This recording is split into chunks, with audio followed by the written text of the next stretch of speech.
محمد آل محمد۔ تاجیل ظہور امام زمانہ علیہ السلام کے لیے بھی بآواز بلند تر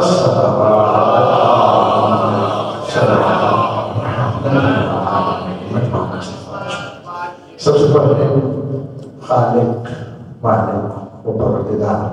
جس نے ہمیں پیدا کیا، جس نے ہمیں رزق دیا، جس نے ہمیں نعمتیں عطا کی، جس نے ہمیں قیمتی اور بے مثل ہادی دیے اور محمد وآل محمد جیسی نعمتیں ہمیں عطا کی، اس کا شکر ادا کرتے ہیں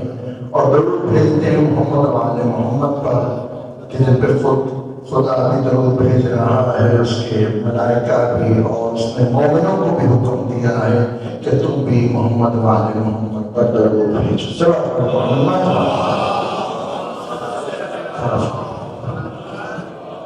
یقیناً یہ وہ ہستیاں ہیں جنہوں نے ہمیں جہنم کے گڑھوں سے نکال کے جنت کے بہترین مقامات پہ پہنچانے کے اسباب مہیا کیے۔ محمد وآل محمد وہ ہستیاں جن کی تعلیمات ہمارے لیے نجات کا سبب ہیں اور جن کے اقوال ہمیں زندگی گزارنے کے درس دیتے ہیں، اور ہمارے لیے جہاں پہ قرآن کتاب ہدایت ہے تو یہ ناطق قرآن ہے، قرآن کی تفسیر کر کر کے ہمیں زندگی گزارنے کا پیغام دیتے ہیں، درس دیتے ہیں، ہمیں راہ راست پہ ڈٹے رہنے کا ہنر سکھاتے ہیں۔ یقیناً یہ ہستیاں ایسی ہیں کہ اگر ہم دنیا میں ان کے فرامین پہ بھی عمل کر لیں اور تو ہماری نجات جو ہے اس کا ضامن خود خدا ہے۔ یقیناً انہی کے در سے ہم نے بہت کچھ سیکھا اور بہت کچھ سیکھ رہے ہیں۔ دعا یہی ہے کہ انہی کی محبت میں خدا ہمیں زندہ رکھے اور انہی کی محبت میں اس دنیا سے ہمیں اٹھائے تاکہ دنیا میں بھی سرخرو ہو جائے اور آخرت میں بھی یہ ہمارے شفیع بھی ہیں، ہماری شفاعت تو یقیناً فرمائیں گے، لیکن یہ شفاعت کوئی جواز نہیں ہے کہ ہم گناہ کریں، یہ کوئی جواز نہیں ہے کہ ہم جو ہے خطائیں کریں، یہ کوئی جواز نہیں ہے کہ برے فعل انجام دیں۔ لیکن کوئی بیٹا گناہ کرے، غلط کام کرے تو وہ سب سے زیادہ جو اس کو فکر ہوتی ہے وہ یہ ہوتی ہے کہ والد کو پتہ لگے گا تو والد کتنا ناراض ہوگا۔ تو وہ نہیں چاہتا کہ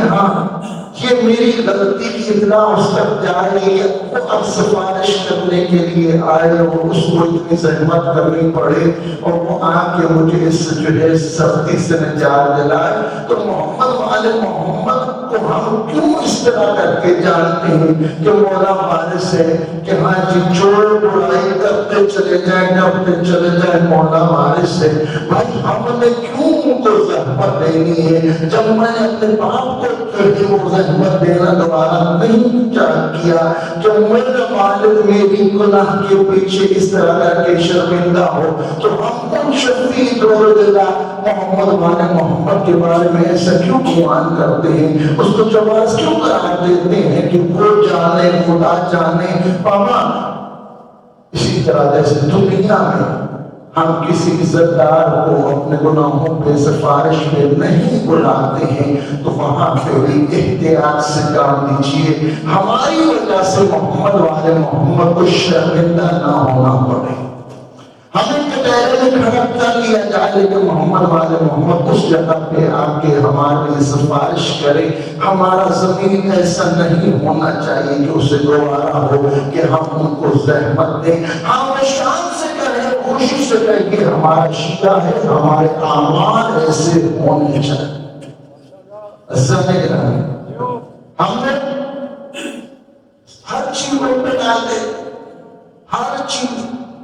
لیکن اللہ تعالیٰ نے قرآن میں کہا ہے لیس الانسان الا ما سعی، انسان کے لیے وہی کچھ ہے جس کے لیے اس نے کوشش کرنی ہے۔ ہم نے جتنی کوشش کرنی نہیں ہے اتنا پانا ہے. رازق کو رزق دینا عزت اس کے ہاتھ میں اس نے دینی ہے. زندگی موت اس کے ہاتھوں میں. جتنی زندگی ہے اتنی ہے، نہ بڑھتی ہے نہ کم ہوگی. عزیزان گرامی بس یہ اوپر ہمارے اوپر جو اللہ نے یہ ہادی مقرر کی ہے یہ بس جنت کے اندر درجات کی بلندی کا سبب ہو.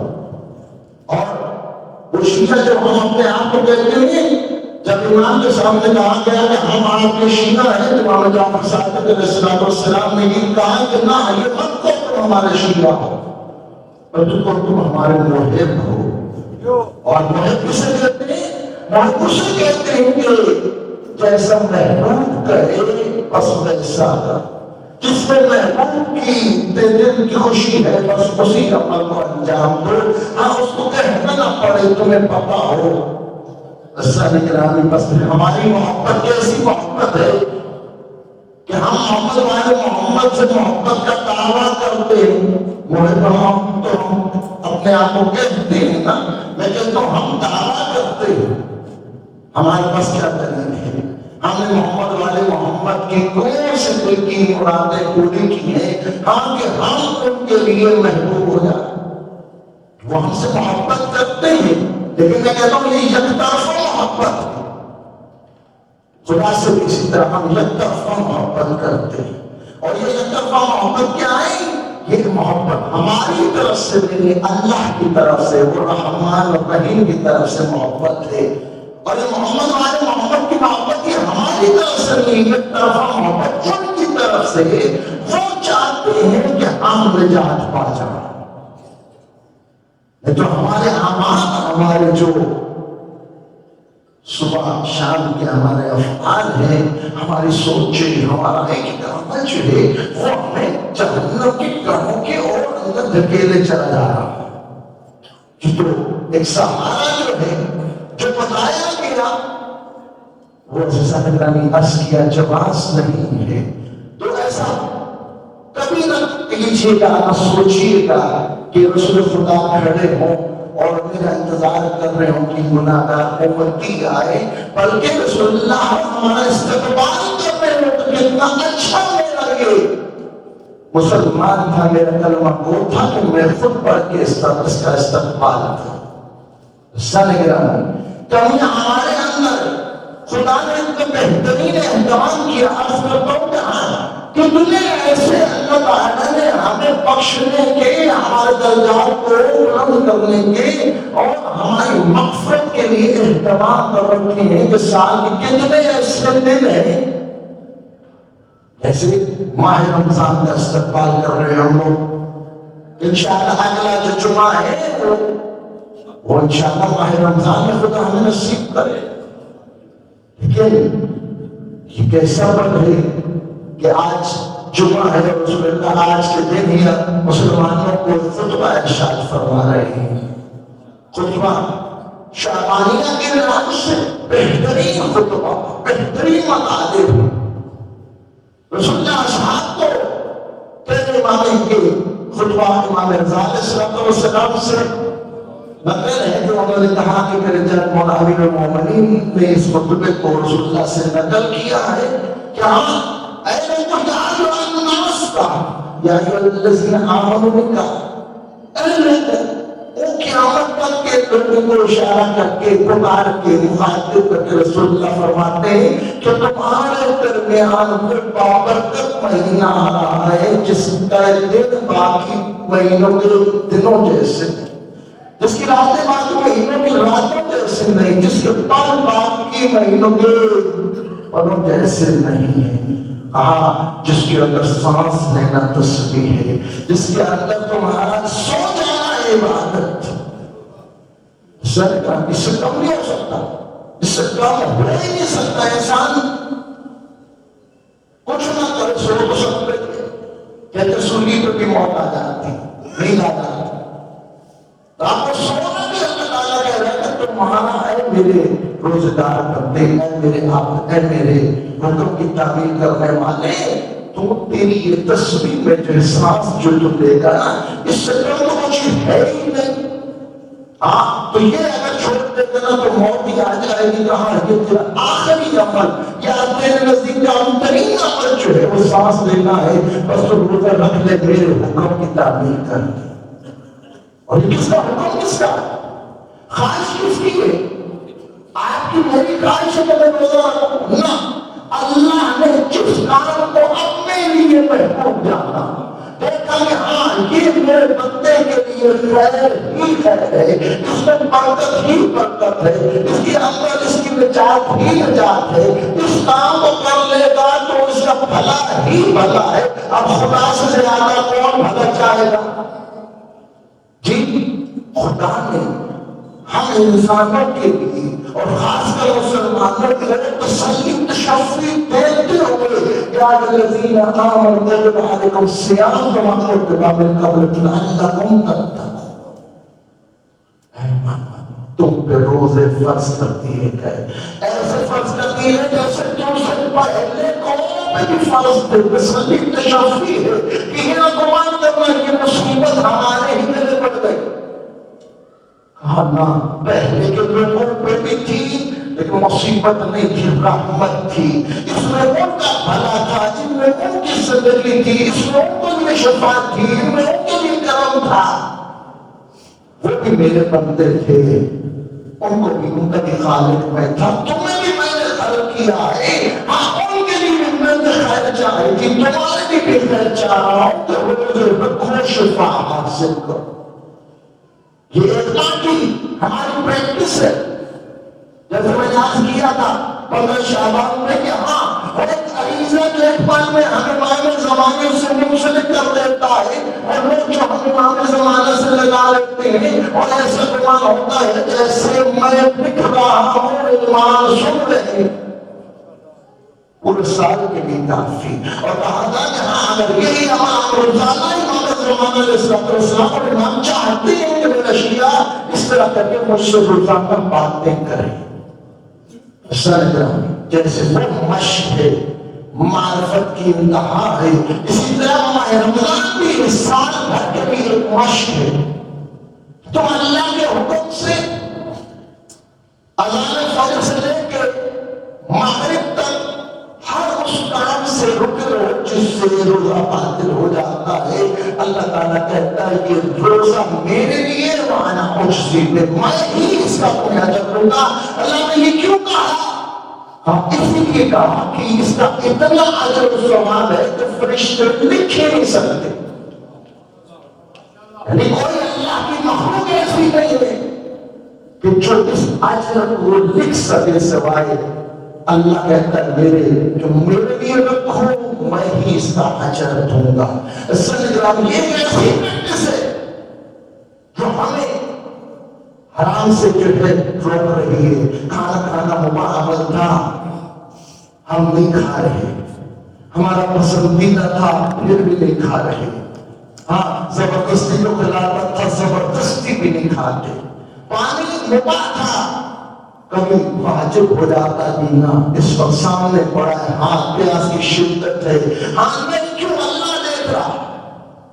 کھانا کیوں نہیں کھا رہے، اللہ دیکھ رہا۔ اور پھر کیا ہے کہ ہاں جہاں اللہ تعالیٰ ہمیں ایک ماہ اپنے حکم پہ ان چیزوں سے روک کے ہمیں پریکٹس کروا رہا ہے کہ کل تمہارے سامنے حرام چیز آئے تو تمہارا ہاتھ خود بخود رک جائے، پھر حرام نہ کھانا، پھر رشوت نہ لینا، ہاں پھر کسی کا مال تصرف کرنا، ہاں سامنے چیز اور سو دفعہ کسی سے پوچھ لینا تمہاری نہیں ہے، کہیں ایسا نہ ہو بس کوئی چیز کھا لو لے لے کے دینے پڑتا، ایسا نہیں کرانا۔ ایک مہینہ روزے رکھو، نتیجہ کیا ہے؟ لعلکم تتقون، اللہ تعالیٰ کہتا ہے کہ میں نے پہلے بندوں سے بھی تعداد رکھو، انہوں نے بھی رکھے، لعلکم تتقون، شاید تم متقی بن جاؤ۔ اور اللہ تعالیٰ کے نبی صاحب عزت صاحب شرف صاحب رحمت شرف وہ نہیں ہے جس کے بعد جمعہ کی نعمت فرمان ہو، مال دولت ہو، گاڑی بنگلے ہو، اسٹیٹس ہو، خدا ہو نہ، اللہ کہتا ہے ان اکرمکم عند اللہ اتقاکم، تمہارے یہ اسٹیٹس دنیا والا تمہیں مبارک ہو، لیکن میرے نزدیک سب سے عزت شرف و بلندی والا وہ ہے جو وہ سب سے زیادہ متقی ہے۔ اور اللہ تعالیٰ نے ماہ رمضان ہمارے لیے اس لیے قرار دیا کہ تم اس کے دنوں میں روزے رکھو، اس کی راتوں میں قیام کرو۔ رسول اللہ فرماتے ہیں جو شخص ماہ رمضان کے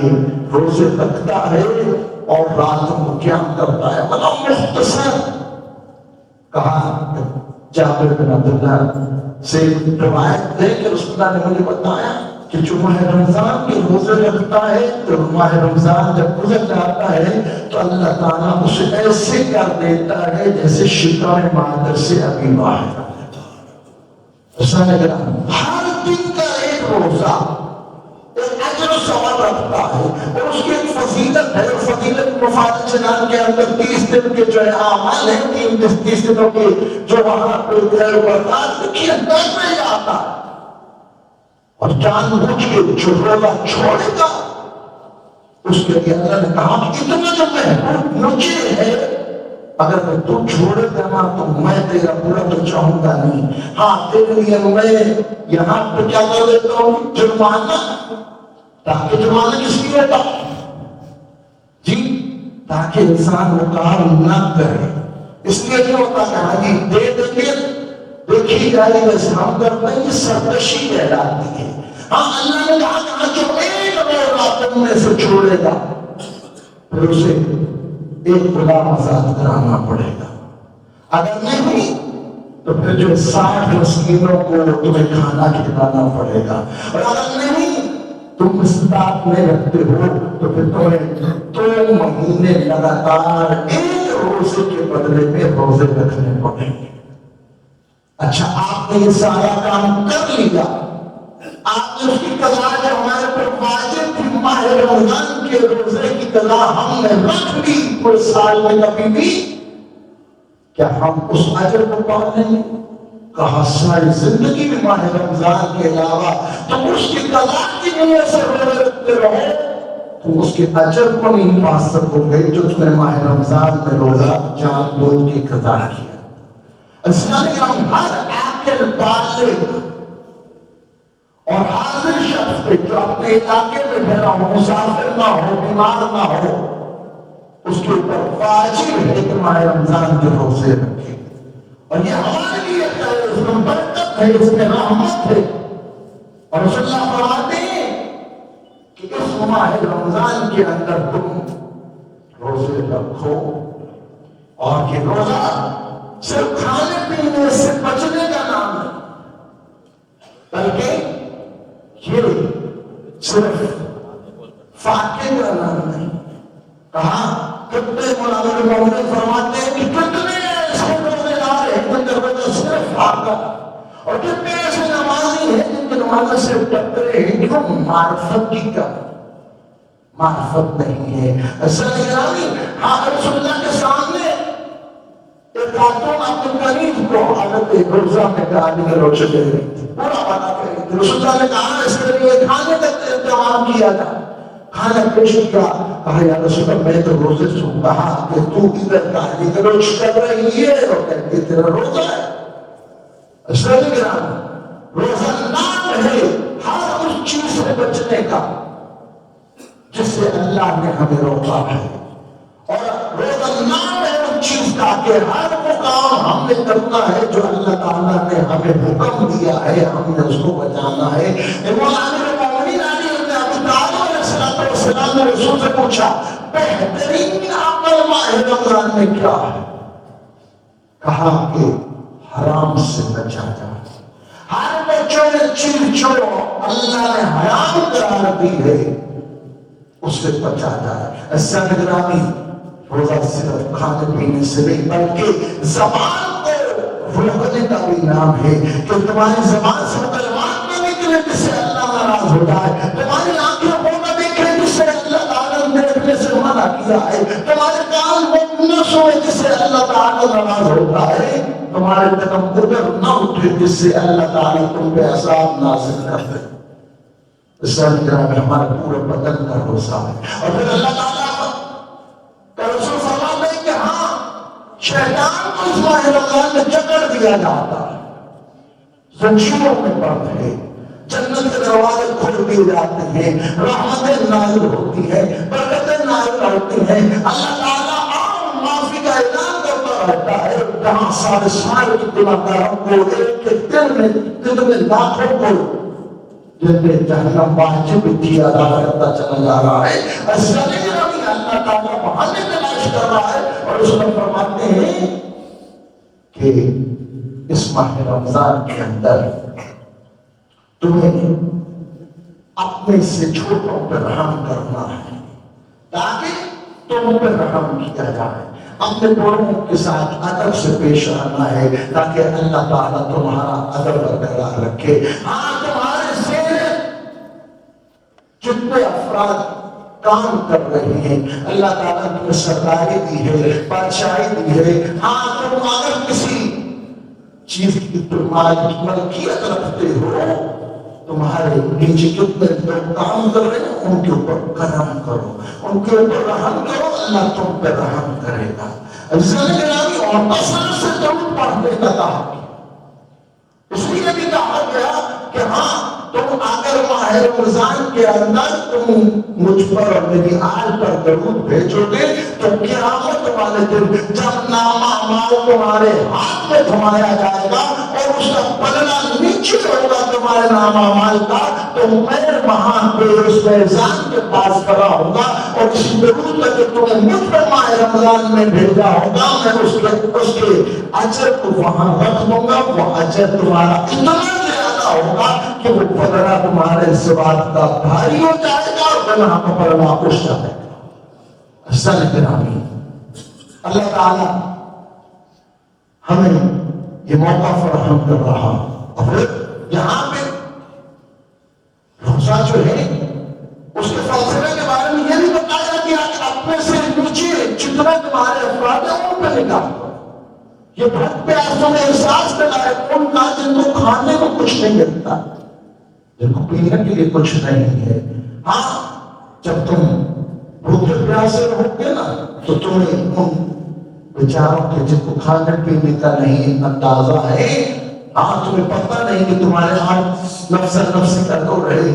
ذرا ہمیں نہیں پتا ہمارے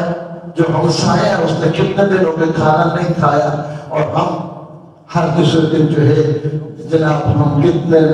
لاکھوں لوگوں کو کھانا کھلا رہے ہیں۔ گرامی یہاں پہ ہمسائے کا ہاتھ پہلا اپنے معاملے میں پہلے دیکھیے، اور پھر عزیز و اقارب کے اوپر بہت زیادہ تاکید کی گئی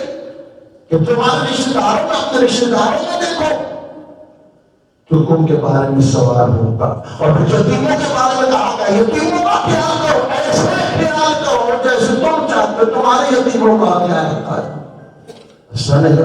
جب انسان ان چیزوں کو دیکھتا ہے تو دل رہ جاتا ہے کہ ہاں رسول اللہ نے اس خطبے کے اندر کیسے کیسے اثرات جو ہے وہ بیان کیے۔ میں آپ کو طاقت مطالعہ دیتا ہوں اس سے پہلے کہ ہم ماہ مبارک کی مبارک گھڑیوں میں داخل ہوں، اس کا مطالعہ کیجیے اور ان مطالب کو سمجھ کے ماہ رمضان کے روزے کو فلسفہ جانیے، اور ان پر انشاءاللہ ایسے ہم روزدار بن کے اس ماہ رمضان کا ہم استقبال کریں جیسے رسول خدا اور جناب امیر المومنین چاہتے ہیں۔ سب اپنے محمد و آل محمد۔